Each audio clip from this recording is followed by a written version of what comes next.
Welcome to the European Circle Report. Last Tuesday, the French government passed the supplementary budget which will lower France's high deficit. The members of the National Assembly and the Senate voted in a special sitting for the first big reform package by François Hollande's leftist government. Hollande had already announced basic tax reforms in a TV duel with Sarkozy in May this year. Hollande is planning stronger accountability by the top earners and big companies.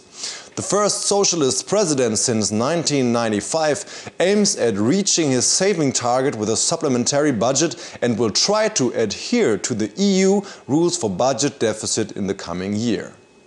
The implementation of the property tax will burden the budget of high-income French citizens.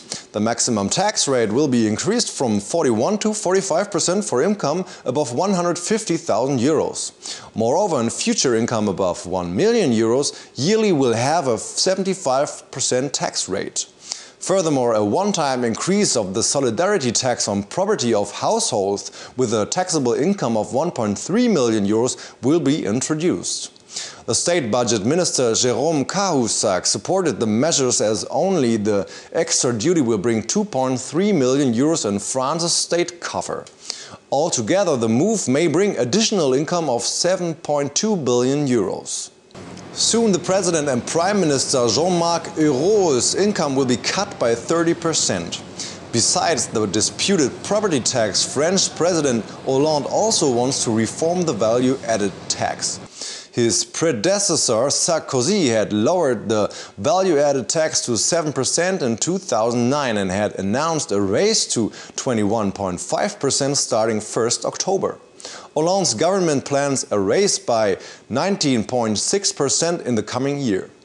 One of the most important measures of the reforms is, however, the introduction of the financial transaction tax. After a failed attempt to introduce it across Europe due to Britain's objection, Hollande will now introduce the transaction tax in France. The measure plans are tax on the purchase of French stocks and should bring millions in the three figures. Hollande's reform package consciously moves away from the policies of his conservative predecessor Nicolas Sarkozy. The reforms have been criticized by the Conservative Party UMP as anti-commercial. After the announcement by the President of the European Central Bank, Mario Draghi, that the European Central Bank will take every necessary step within the framework of its mandate to retain the euro, all eyes turned to the meeting of the central banks last Thursday in Frankfurt.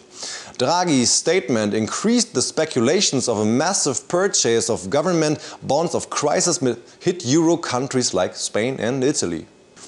The president of the European Central Bank was criticized for a double strategy of controlling the debt crisis. Allegedly, it was planned that the ECB and the Durable Bailout Fund ESM will together coordinate the purchase of national bonds of the crisis-hit euro countries in order to lower the interest burden on countries like Italy. The ESM will buy the bonds directly, while the ECB will simultaneously acquire bonds that are already in the market. The ECB has already invested 211 billion euros in the bonds of crisis-hit countries. The bonds program is bitterly disputed. The German Central Bank also sees the program skeptically. The director of the German Central Bank, Jens Weidmann, spoke decisively against the purchase of national bonds. The government will profit from the aid, but however have not been bound to introduce economic reforms and restructure the budget. The prospective partnership of the ESM in the program requires an aid proposal from the concerned country, which is bound with the compliance of the reform requirements. Moreover, the implementation of the proposal requires approval by the German parliament. Certainly, the ECB president hinted national bonds purchase after the summit. There will be possibly an intervention by the monetary watchdogs in the market, yet only to a reasonable extent. The decision was taken anonymously. An exact time frame for the national bond purchase was, however, not fixed. Observers assume that Draghi is consciously avoiding concrete statements as the central banks fear that traders will drive up the prices of national bonds. The central bank want to implement the program suddenly and surprise the finance market. And that was the report for this week. Goodbye, till next time.